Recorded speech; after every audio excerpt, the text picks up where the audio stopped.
Há algum tempo eu me questiono, o que há no horror que tanto me fascina? Por que eu gravito tão frequentemente para o gênero do horror?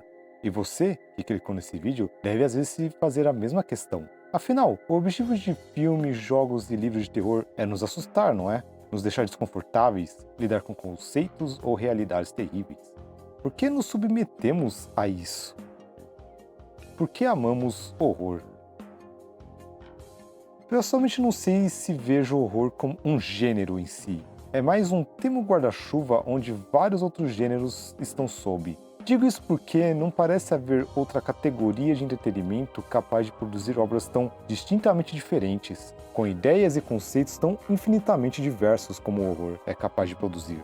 Há uma abrangência tão grande no que é considerado horror que tratar todas as obras como um único gênero não parece fazer sentido para mim. E por que gostamos de terror? O mais óbvio é porque é divertido, não é?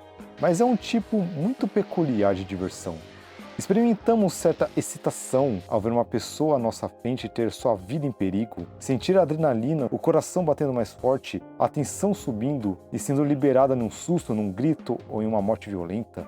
Stephen King diz em seu texto Why You Crave Horror: filmes de terror nos incita a pôr de lado a nossa propensão mais civilizada e adulta de análise e voltar a ser criança, vendo as coisas em preto e branco.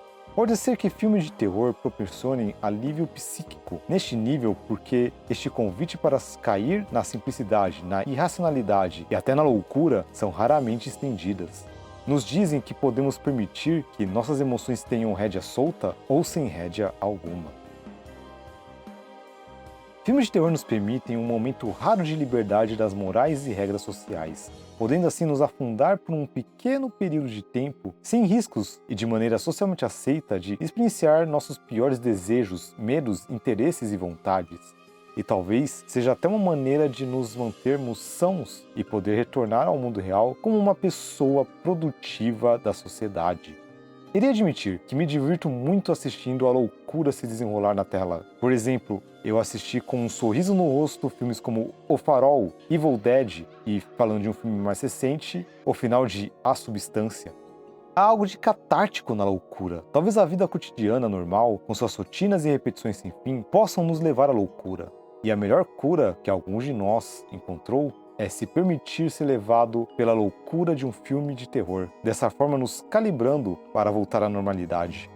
Além disso, nenhum outro gênero parece possuir o mesmo senso de coletividade que o horror nos proporciona. Apreciar filmes de terror com amigos é uma forma muito comum, para os jovens principalmente, se relacionarem. Primeiro porque mostra coragem, que você pode superar o medo. Outro porque podemos ter algum conforto em ter alguém do nosso lado nesse momento, ou ainda achar graça do medo da pessoa ao nosso lado.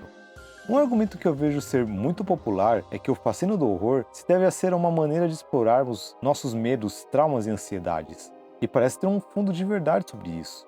Um exemplo bastante recente é como o filme Contágio, sobre uma pandemia global, se tornou um dos filmes mais assistidos nos Estados Unidos durante a pandemia da Covid-19. Bem, já que já falamos do demônio, eu acho que é uma boa hora para dizer que estarei falando quase exclusivamente de terror estadunidense, pois é o que eu consumo e estou mais familiarizado. Digo isso apenas para não confundirmos muito a experiência brasileira com a estadunidense, algo que nós infelizmente fizemos muito. Infelizmente não sou muito versado em horror brasileiro, e isso é algo que eu pretendo tomar como um projeto de assistir o máximo de filmes de terror brasileiro no próximo ano. Quem sabe até faça um vídeo sobre. Mas voltando ao tópico. Não é interessante como, em um momento de pandemia global, onde seu perigo e seriedade se tornava cada vez mais aparente, e que era impossível fugir do tema, milhões de pessoas decidiram assistir um filme sobre pandemia. O que é isso? Alguma forma de masoquismo? Mas de outra forma, faz muito sentido, não é? A pandemia se tornou a nossa realidade, e faria sentido que gravitaríamos para esse tipo de obra que potencialmente poderia nos dar alguma compreensão melhor do que está ocorrendo. As lições aprendidas durante a experiência ficcional talvez possam ser incorporadas na realidade. Esse filme, lançado em 2011, poderia muito bem ajudar essas pessoas a lidar com a situação em que viviam na época. De alguma forma, as fazendo sentir mais preparadas ou construir maior resiliência a essas adversidades. Esse pode ser um dos papéis exercidos pelo horror, servir como uma forma de explorar medos e ansiedades coletivas, capturar o espírito do tempo de um período, E eu acho que há alguma verdade que filmes de terror falam de maneira fantástica dos medos daqueles que os fazem. Um exemplo é como, supostamente, muitos dos filmes de monstros feitos nos anos 30 eram uma alegoria ao medo do outro, sendo um período de início de movimentos sociais, certa miscigenação e medo do comunismo. Esse tipo de análise não é de todo sem sentido. Esse outro poderia ser os comunistas, os nazistas e, infelizmente, também o homem negro. Outro exemplo, os filmes do tipo slasher se tornaram extremamente populares nos anos 80, uma época em que havia muitas preocupações com violência, suposta decadência de valores e surgimento da cultura jovem. Pensando que o gênero slasher começou a ser feito nos anos 70 e que o termo serial killer parece ter sido cunhado no início da mesma década, de novo, faz algum sentido. Um mais recente, a explosão de filmes e obras relacionadas a zumbis, no meio dos anos 2000 até depois de 2010. É dito como zumbis são uma crítica ao consumismo acrítico. Muitos dos filmes mais influentes se passam, por exemplo, em um shopping. Numa época em que o consumismo estava crescendo e com o surgimento de mídias sociais e smartphones, essa ideia que as pessoas estavam ficando zumbificadas era bem popular. Podemos ver uma infinidade de possíveis medos sendo explorados em filmes de terror. Há os medos mais abrangentes, como o medo da morte, o medo do outro e o medo do desconhecido. Mas há coisas mais específicas, como o medo do diabo, como filmes de possessão, o medo da dor física ou mental, como filmes de slasher ou horror psicológico, o horror de existir em um universo aparentemente frio e indiferente com o horror cósmico, e até o desconforto de se possuir um corpo com um body horror. Mais recentemente, tivemos mais inclusão de vozes no horror, fazendo grande sucesso, como, por exemplo, Corra, de Jordan Peele, que toca em temas como racismo, ou O Babadook, dirigido por Jennifer Kent, que toca em temas dos horrores da maternidade.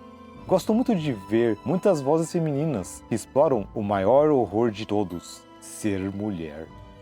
Há muitas coisas na vida cotidiana, até ditas como normais, que podem causar certo desconforto, ansiedade e, por que não dizer, medo. E filmes de terror são capazes de tocar nesses temas e nos ajudar a lidar com eles de alguma forma. Claro que filmes de terror fazem isso de maneira exagerada e fantástica, mas talvez por isso mesmo sejam eficazes nessa proposta. Porque assim fala de um tema desconfortável, mas ainda com uma distância da realidade. Filmes de terror são uma maneira segura de lidar com certos temas que temos dificuldade de expressar, quase como uma terapia. Acho que não só uma boa explicação de por que assistimos horror, mas por que criamos horror para início de conversa. Temos coisas que precisamos exorcizar e filmes de terror parecem ser um canal para isso. É claro que o horror não tem esse mesmo efeito em todos, e dependendo de quão influenciável uma pessoa é, pode na verdade piorar certos medos ou até criar novos. Mas nós, fãs de horror, parecemos ser capazes de encontrar conforto em filmes de terror. A vida pode ser assustadora de várias maneiras. Poder experienciar esses perigos sabendo que estamos seguros ou que podemos deixar aquela experiência a qualquer momento é reconfortante. Pode nos ajudar a lidar com nossa escuridão de maneira saudável e segura. Não se preocupe, você está seguro. Será mesmo? Será que você está mesmo seguro? Realmente acredita nisso? Seria você tolo o suficiente de acreditar que conhece a escuridão dessa maneira e que não teria mais nada a temer? Pois estaria enganado. Não são apenas obras audiovisuais, mas sim um convite. Um convite feito por ti ao dar o play. Um convite para entrar dentro de sua casa, dentro de sua mente.